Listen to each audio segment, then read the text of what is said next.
no sava kā lietotāja puses.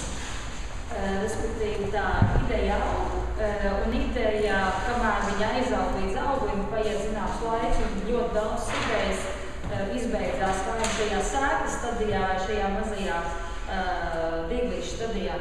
Līdz ar to es redzu, tajā portālā ir jābūt iespējai man personīgi dalīt manas idejas kaut kādās nišās, jau šālīdēs, jo, lai es varētu visu laiku savu iedzīvu potenciālu turpināt aktivizēt, es varbūt lieku daudz šeit iekšā, un ja viņiem saka, vai es dombiedri, viņa aug tālāk, ja arī es lieku vairāk enerģiju, viņa aug tālāk.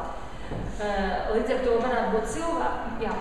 Tātad tas, kā es kā lietotājs daru, tā ir mana brīvība savu ideju virzīt tālāk par šo procesu. Varbūt es savu ideju nekad neaizvedu šeit, jo man apsīs aktivitāte savukārt tāds cits ir to paņēmis savādāku kā savu ideju, un viņš viņa aizaudzies līdz auglim.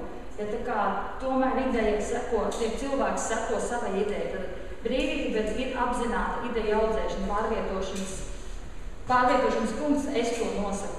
Kā idejas pirmais ielūcējs nākošais. Atšķirīgos idejas līmeņos ir atšķirīgas vajadzības, manuprāt, kas ir jāņem vērā. Līdz ar to kaut vai tikko Sandra minētā ideja par to ideju novērtēšanu, iespējams, ka tas ir kaut kāds mentoru līmenis jau lielākam, ideja ir tādā tālākā pakāpē, un šeit, ja es redzu, ka ir pieņemsim tēma vardarbība pret bērniem, un es jūtu šajā tēmā kā mentors, tad es eju tur iekšā un uzreiz es sniedzu savu kā mentorisko pakalpojumu. Tas, ko tas, manuprāt, dod, ir tas, ka veidojas dažādi cilvēku profili, un es varu teikt, jā, ka es esmu cilvēks, kurš šeit nāk iekšā, jo man ir brīvas finanses, un es esmu gatavs kaut ko finansēt.